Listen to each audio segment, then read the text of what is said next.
O que está acontecendo com a América do Sul? Protestos no Chile, eleições complicadas na Bolívia, Venezuela e sua crise de refugiados, Argentina com o retorno do peronismo e o Brasil com um governo marcado por muitas polêmicas. O Outros Olhares de hoje vai analisar alguns fatos históricos que nos trouxeram até aqui e quais os caminhos futuros para uma América do Sul mais forte e desenvolvida. Fique com a gente, o programa Outros Olhares está começando agora.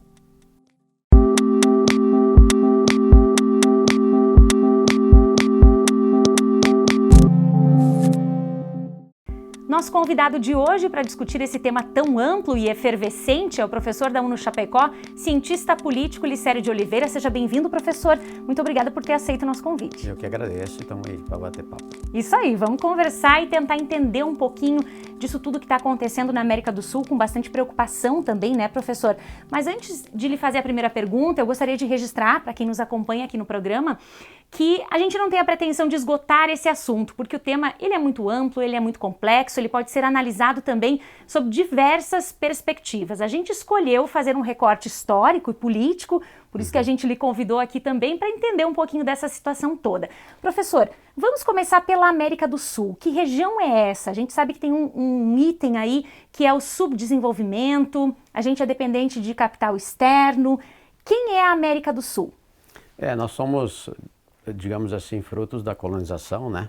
Nós de Portugal e os demais países da Espanha, e que nos séculos XVIII e XIX começa a luta por independência, né? O século XVIII é marcado na Europa pelo surgimento do iluminismo, das ideias liberais e tal, e algumas lideranças daqui, principalmente na América Espanhola, vão entrar em contato com esses novos autores, com esses novos elementos.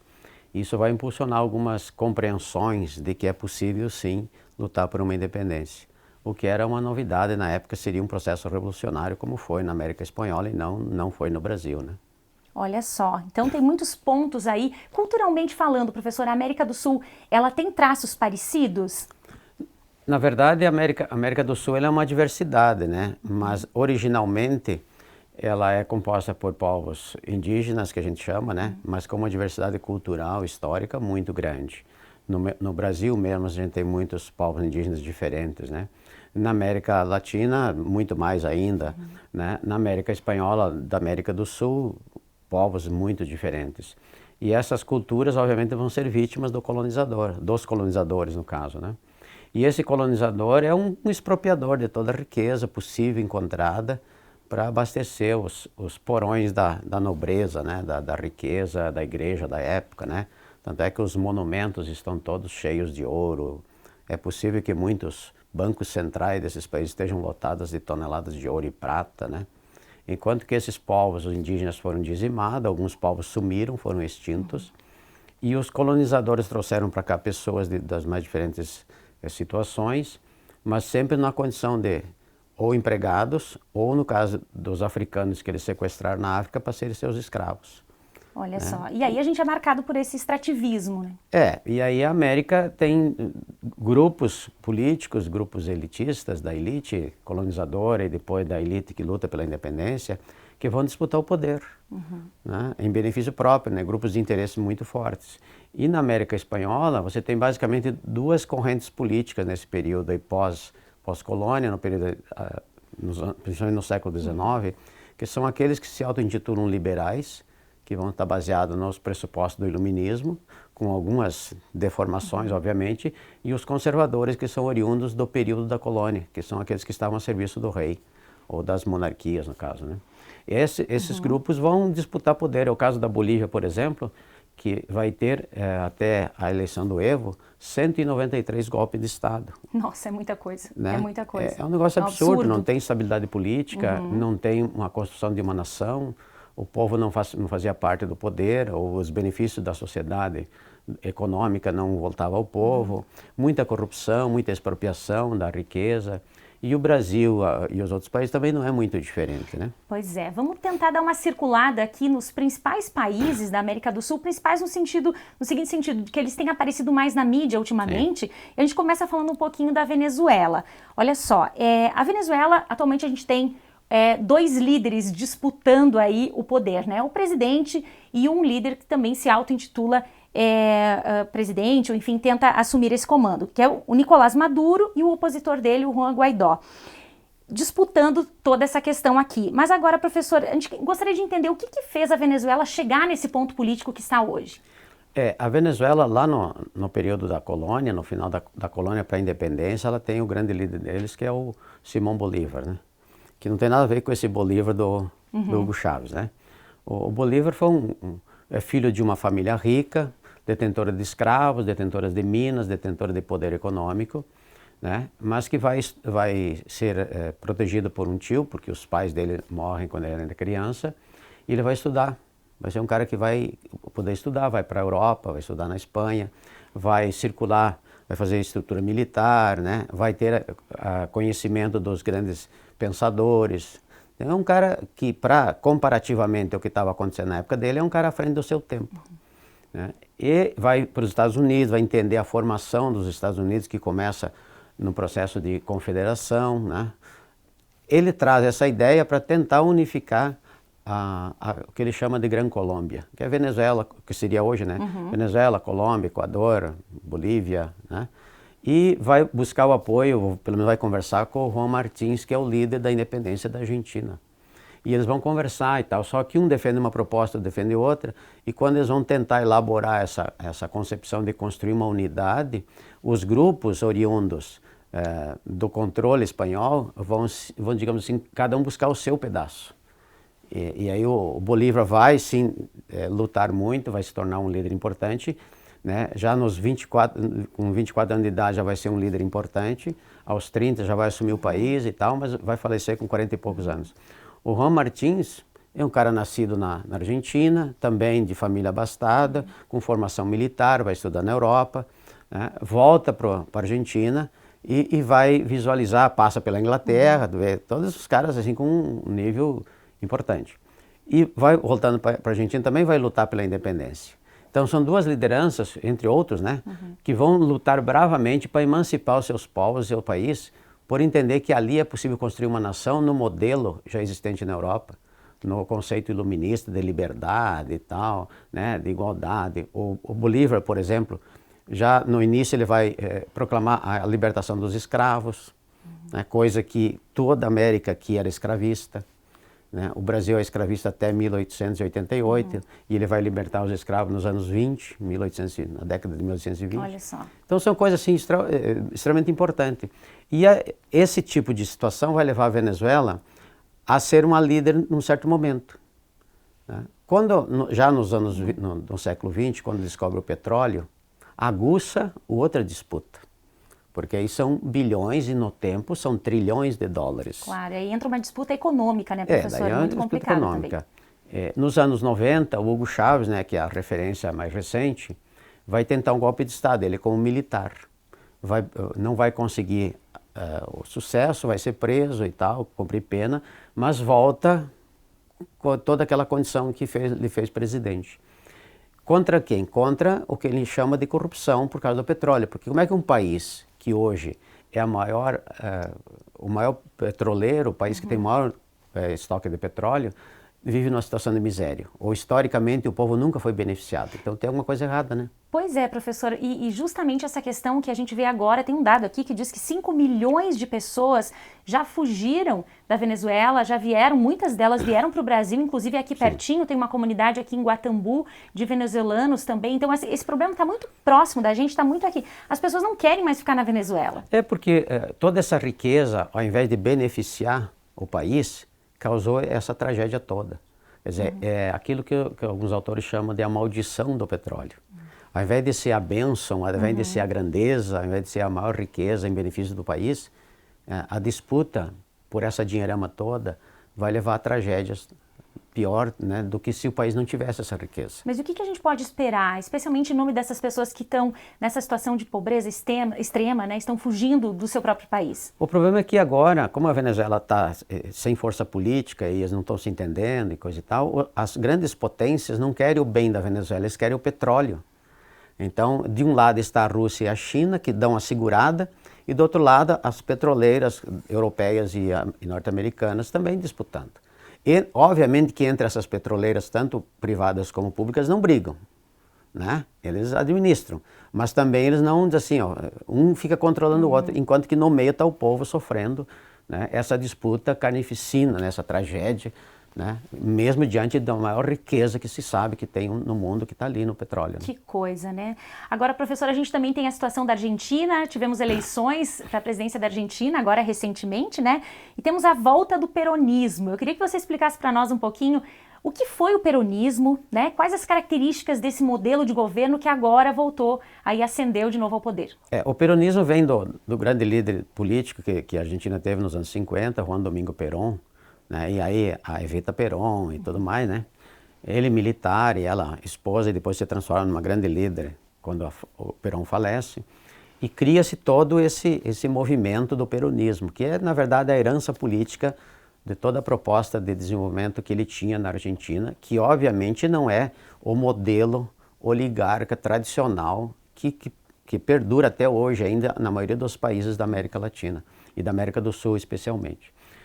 Então a disputa entre os conservadores e os liberais, ou os peronistas, que alguns chamam de esquerda, mas é um desenvolvimentismo nacional, não tem nada a ver com socialismo, né? É uma coisa muito personalizada na figura dele.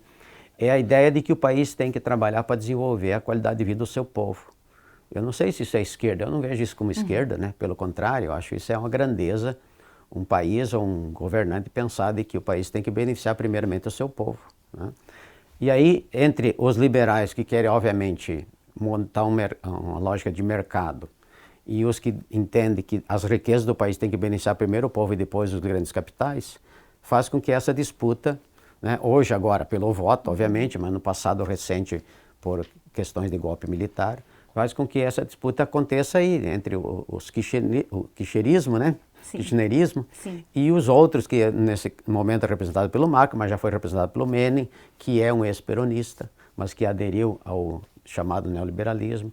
E essas coisas agitam. O fato é que o Menem e depois o Macri empobreceram e faliram a Argentina. O Macri, pelo menos, quebrou, né? Olha só. Tanto é que o presidente pós-Menem não conseguiu permanecer no mandato, né? Porque ele segurou o peso e ele teve que desvalorizar o peso depois e deu uma crise, né? Uma crise muito grande na Argentina que dá para se dizer que o país faliu.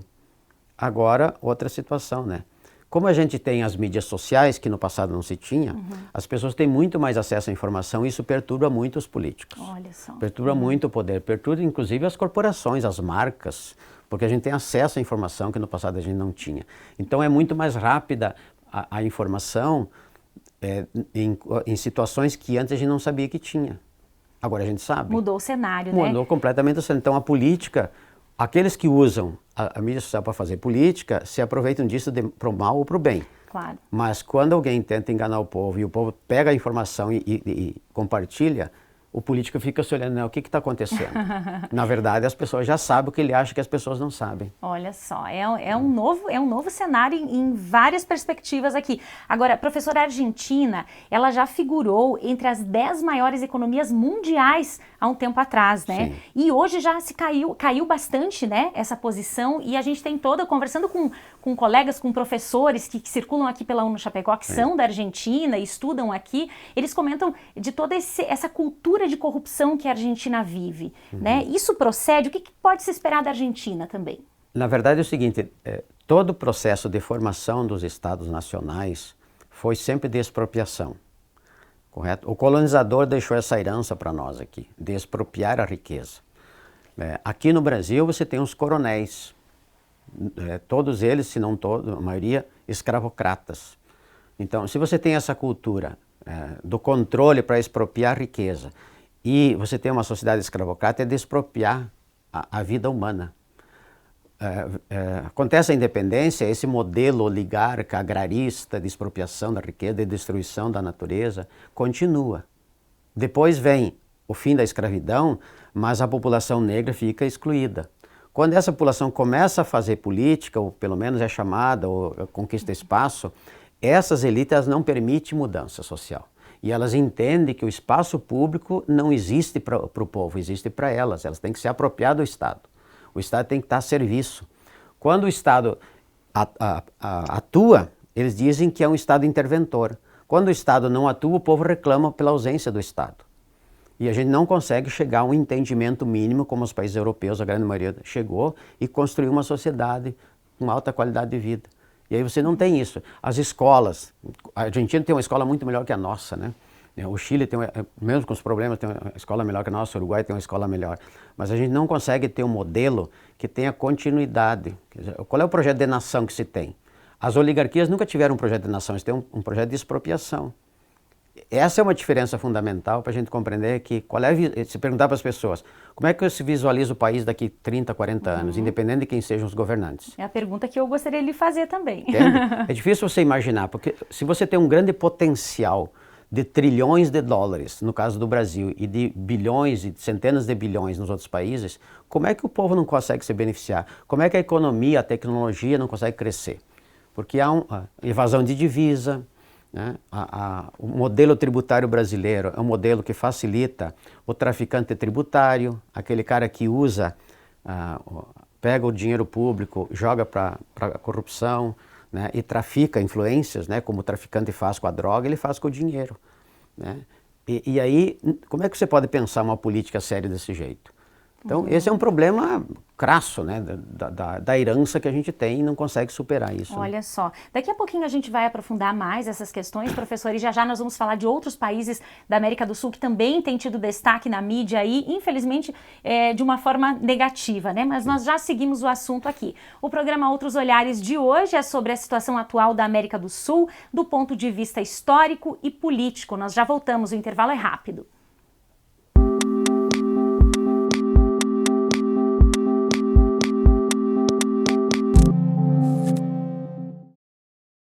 O impossível precisa ser questionado. E se eu te disser que dá para transformar soro de leite em curativo para a pele? Ou quebrar fronteiras e levar a universidade para as terras indígenas da região? Sua pupila, as células neurais se expandem quando você vê algo novo. É possível o conhecimento mudar o mundo, o seu e ao seu redor. Acredite. Uno Chapecó.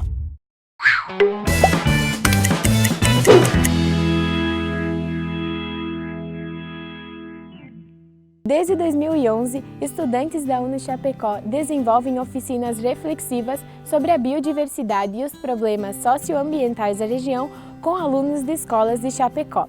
Realizadas em praças e áreas verdes, as atividades integram o projeto de extensão Biologia na Praça, Biodiversidade e Saúde. Avaliar a contribuição deste projeto no processo de ensino-aprendizagem dos participantes foi a proposta de Lilian Camargo no trabalho de conclusão do curso de Ciências Biológicas. No momento da avaliação, 102 alunos participaram de oficinas sobre sons e cores das aves, plantas, insetos, alimentação saudável e qualidade da água. Após as atividades, os estudantes responderam a um questionário. Em relação à construção de conhecimentos que contribuiu no cotidiano deles, 67% consideraram necessária a mudança dos hábitos alimentares. A preservação da biodiversidade ficou em segundo lugar, com indicação de 21% dos participantes. Atualmente, 22 projetos de extensão permanentes e 15 temporários estão sendo desenvolvidos na Uno Chapecó. A extensão universitária é uma oportunidade de troca de conhecimentos entre a universidade e a comunidade. Eu sou Luana Poleto e este é o Uno Ciência. Até a próxima!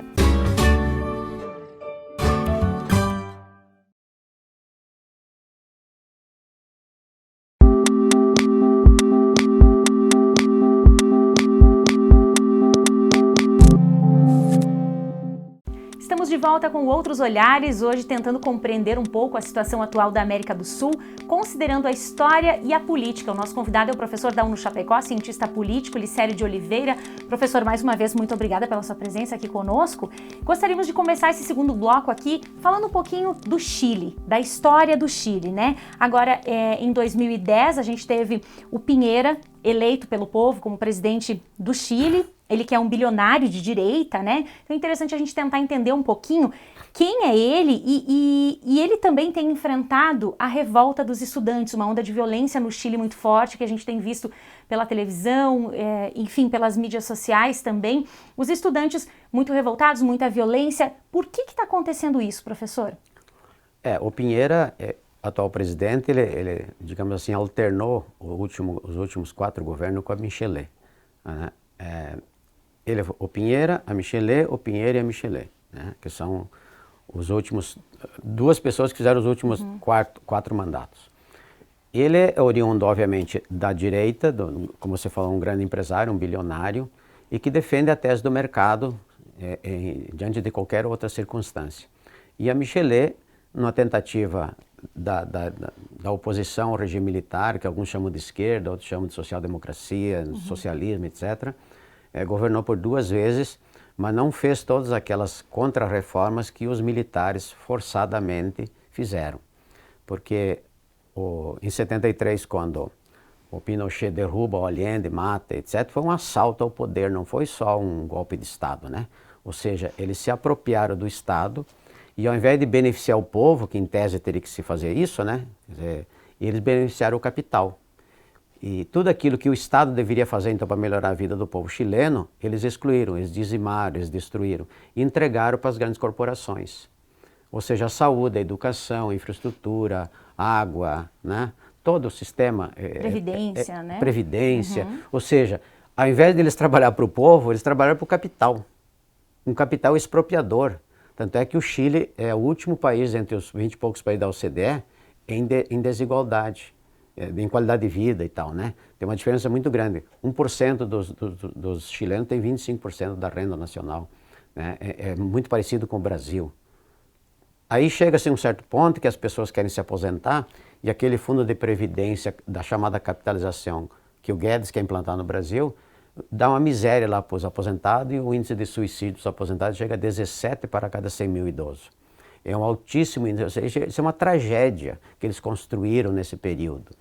E em nenhum momento se fala da legitimidade desse tipo de governo que se apropria, que assalta o poder e que ao invés de lutar para desenvolver o país, desenvolve quem já tem, entrega a riqueza do seu país para quem já tem. Professor, mas teve um momento em que isso funcionou. Teve um momento em que o Chile esteve em ascensão econômica, esteve muito bem posicionado, não foi? É porque em um certo momento o capital tem que investir para ter mercado, né? Para ganhar o seu retorno.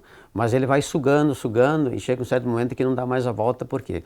À medida que as pessoas têm que ter acesso à educação e se diz então que a educação particular é melhor que a pública, ou a pública não é tanto assim e tal, então as pessoas acreditam, porque elas buscam a melhora.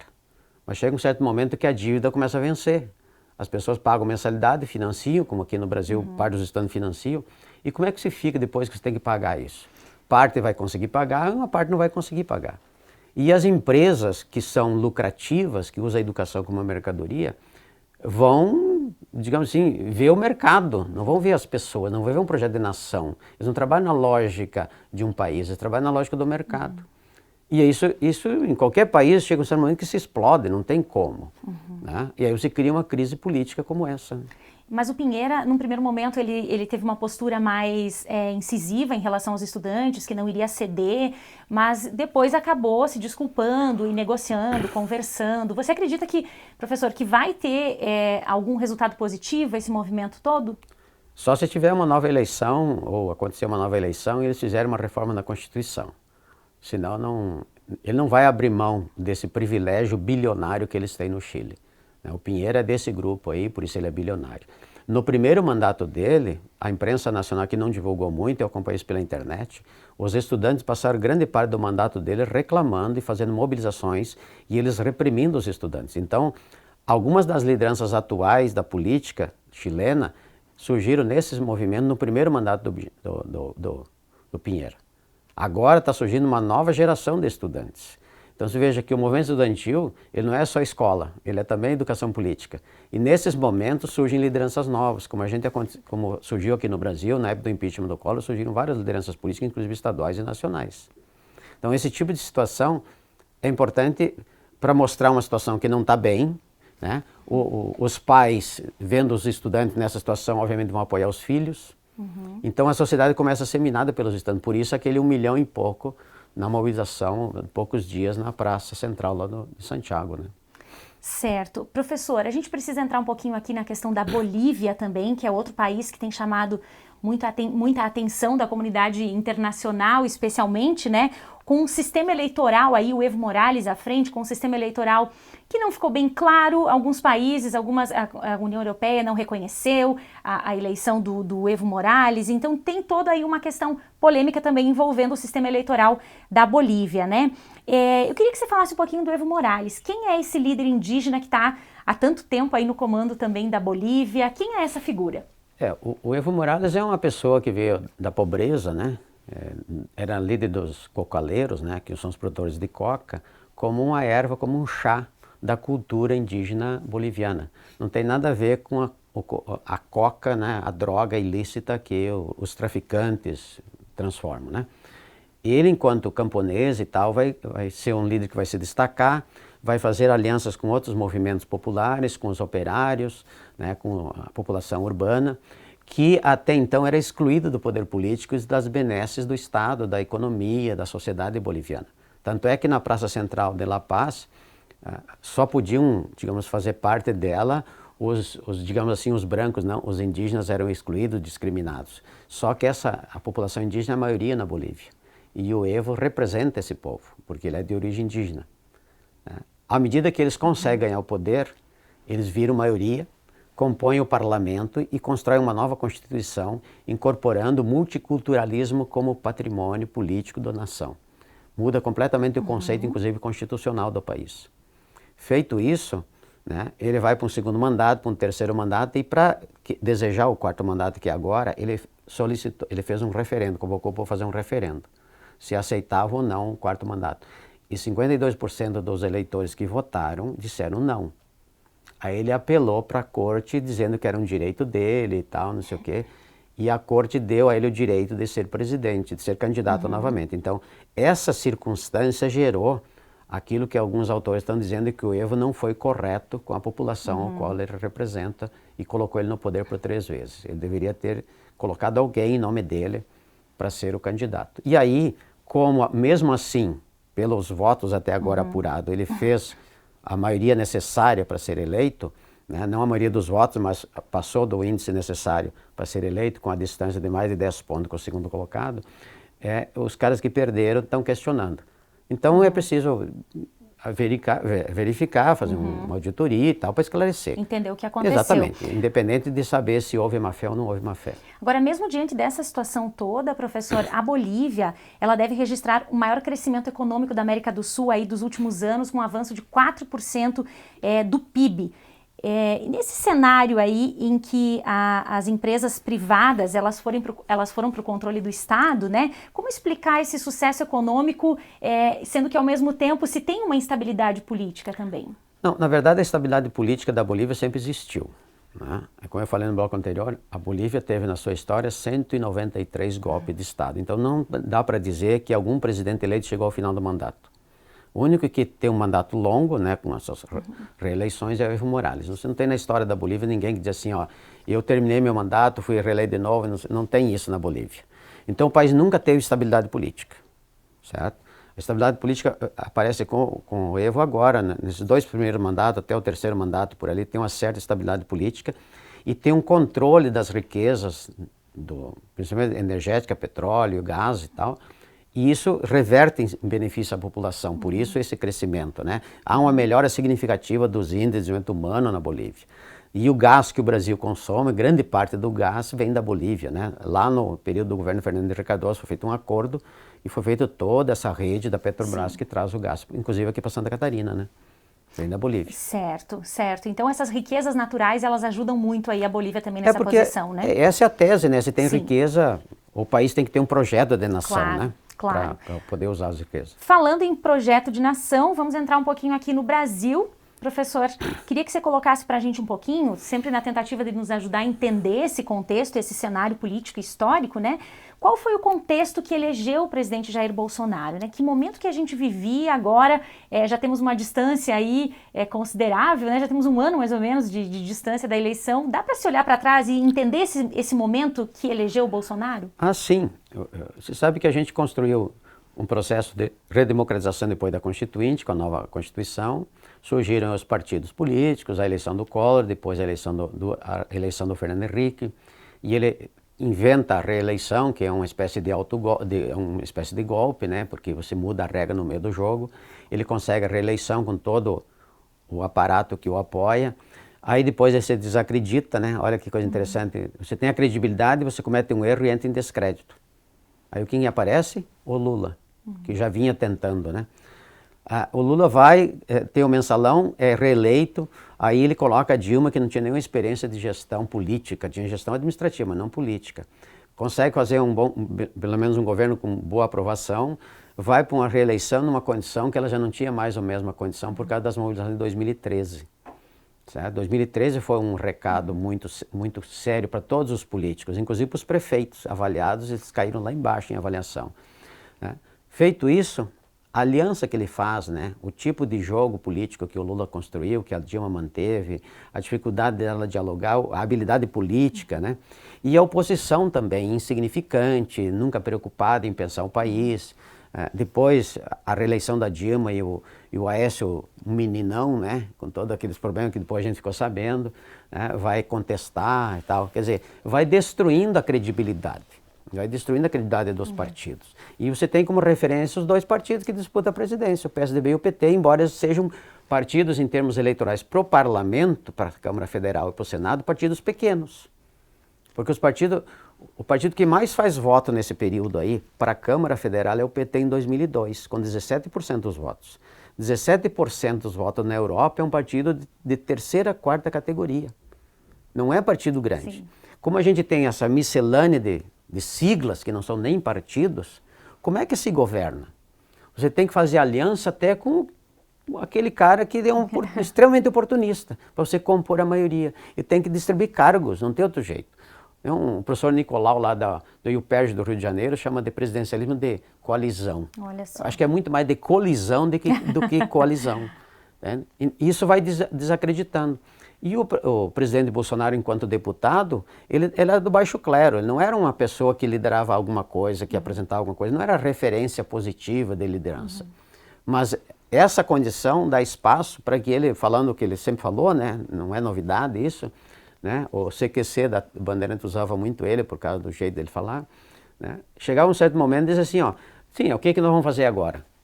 Olha só, professor, então, na sua opinião, nós temos hoje no Brasil um projeto de nação para o país? Não, para o país não. A gente tem hoje um projeto para o capital, para as grandes corporações. E aí, quem quiser saber o que é isso, eu recomendo ler o livro, o e-book do professor Dalbort, né, a questão do capital improdutivo, que mostra um estudo do Instituto Suíço, quem são as corporações.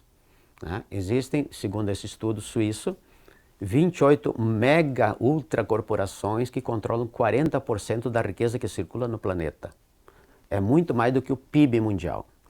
E 146 delas, as 28 estão incluídas, obviamente, controlam 80% de tudo que circula no mundo. Dá mais ou menos 8 a 10 vezes o PIB mundial. 600 e poucos trilhões de dólares estão na mão desse pessoal. Ou seja, eles são em quantia são menos do que o número de países e controlam quase 10 vezes o que os países geram por ano. Esse é o poder das corporações. Né? E elas estão em todos os setores, todos, absolutamente, controlando vários setores ao mesmo tempo. Tem corporação que controla milhares de empresas no planeta. Começa pelos países mais desenvolvidos e eles vão comprando.